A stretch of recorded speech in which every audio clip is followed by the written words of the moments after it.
For 20 years, fans watching Professor McGonagall move through the halls of Hogwarts had no idea what was really happening behind the scenes. Maggie Smith kept her secret from nearly everyone on set. The young actors never knew.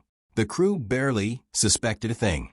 She would show up, say her lines, hold that famous cold stare, and then disappear into her trailer where the true story unfolded.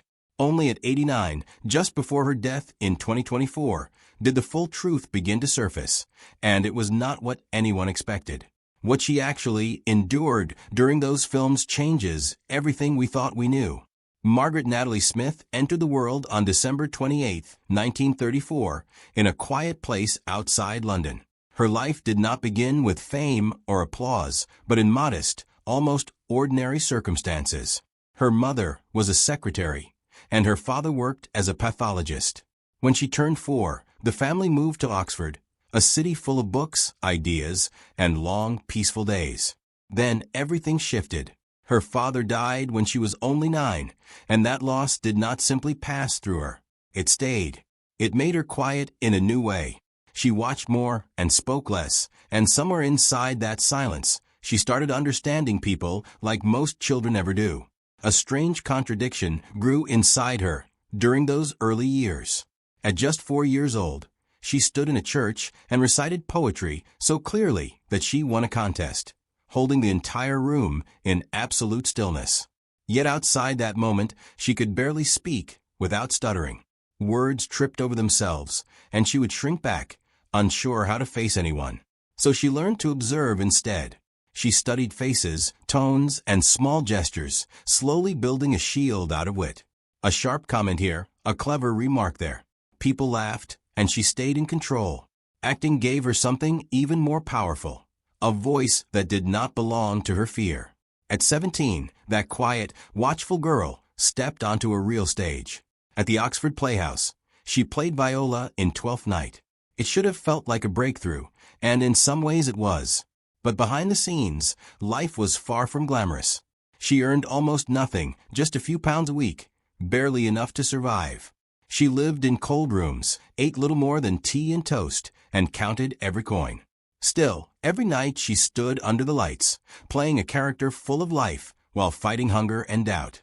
That contrast shaped her, hardened her, and made her rely on nothing except her own ability.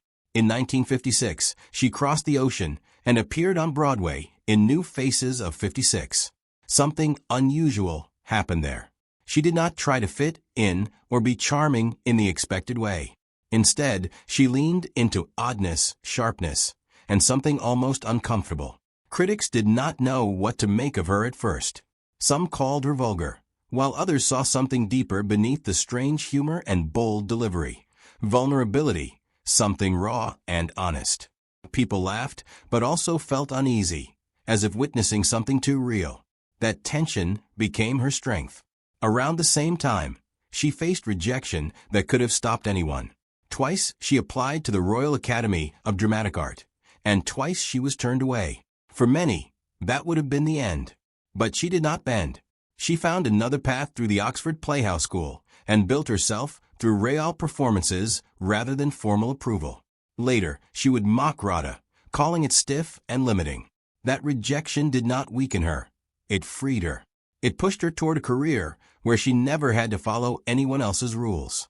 In 1962, at just 27, she stepped onto the West End stage in the private ear and the public eye, performing 2 completely different roles in the same night. One moment, she was a jealous wife, tense and watchful. The next, she became a blind pianist, fragile and exposed. The speed of the change shocked audiences. It felt unreal. Critics could not look away, calling her electric. Whispers spread off stage too, rumors of a connection with Peter O'Toole adding heat to the story. Suddenly, everything around her felt charged. Even Laurence Olivier noticed, and when someone like him notices, doors open fast. That connection led her to play Desdemona opposite Olivier's Othello, one of the most intense experiences of her early career. It was not calm or controlled, but fierce and unpredictable. There were moments on stage that felt too real, like when he struck her harder than expected, leaving her stunned. She later described it as a kind of battle, 2 strong wills pushing against each other. Yet from that tension came something powerful. Her Desdemona was not just gentle or tragic, but alive, frightened, and desperate. Audiences did not simply watch her. They felt her unravel. But while her career rose, her personal life began to strain. Her marriage to Robert Stevens started with promise. They shared the stage, built a family, and for a time it worked. Then things broke down. His drinking grew worse, his anger unpredictable. There were moments of chaos, fear, and deep exhaustion. She tried to hold everything together while continuing to perform, but eventually it became too much. By 1975, the marriage ended, leaving pain, but also clarity. She walked away not just for herself, but for her children, and still, she kept going. In 1970, she stepped into Hedda Gabler, a role that demanded everything. It was not just acting anymore, but something deeper, something physical. She threw herself into the character's desperation, cruelty, and trapped rage. Night after night, it drained her. She collapsed backstage more than once, too exhausted to stand. Yet the performance was unforgettable, dangerous, like watching someone slowly fall apart in real time. Not long after, she returned to the stage in Private Lives, bringing sharp humor and biting energy to every scene. This time, the pain in her personal life seemed to feed the performance. Her lines cut deeper, her timing sharper. Audiences laughed, but something underneath felt real and unresolved, and somehow that made it even better. Her film career had a strange beginning. Her first movie, Nowhere to Go, failed badly, and she later called it embarrassing. Still, even in that failure, people noticed her. She stood out, and over time that small recognition grew into something much bigger. By 1969, everything came together in the prime of Miss Jean Brodie. Her performance was bold, complex, and impossible to ignore. When she won the Oscar, it shocked many because she had beaten some of the biggest names of that time. But for her, it was not just a win. It was proof that her strange, sharp, unpredictable way worked.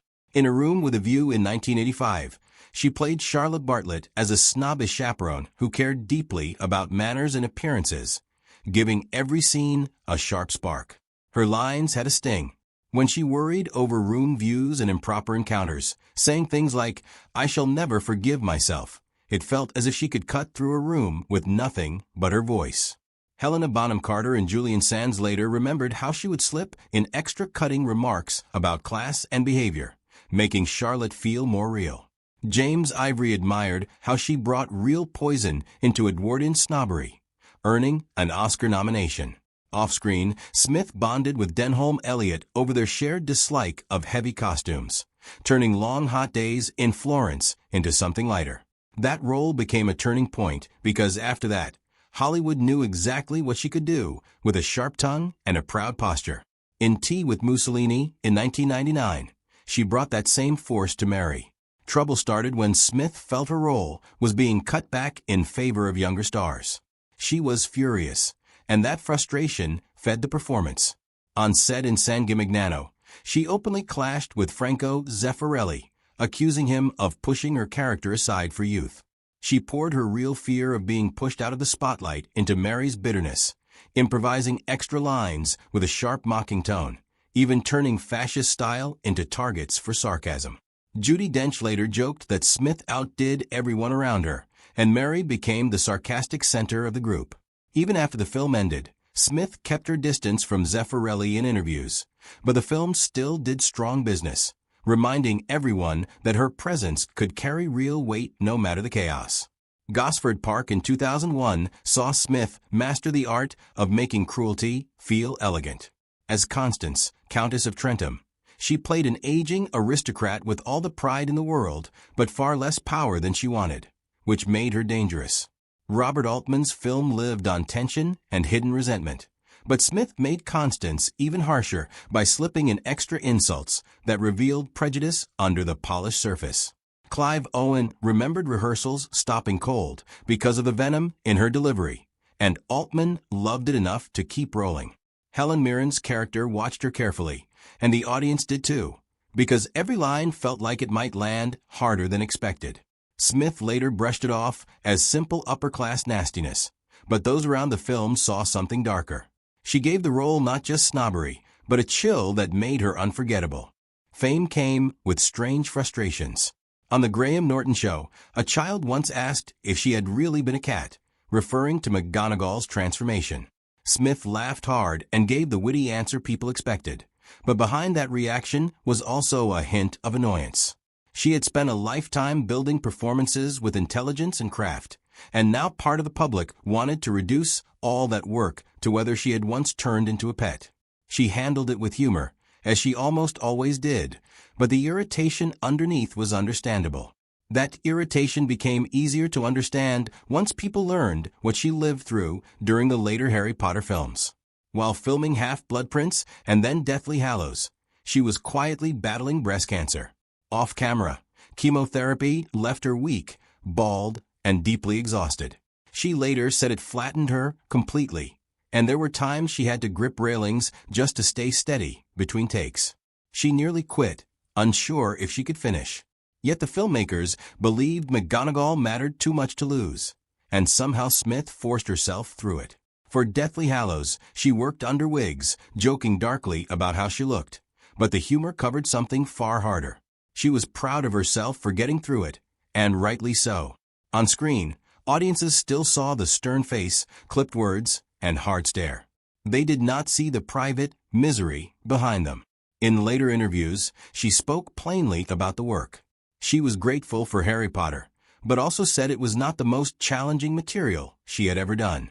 She felt there were too many reaction shots, too much waiting, and not enough of the living creative danger she loved in theater.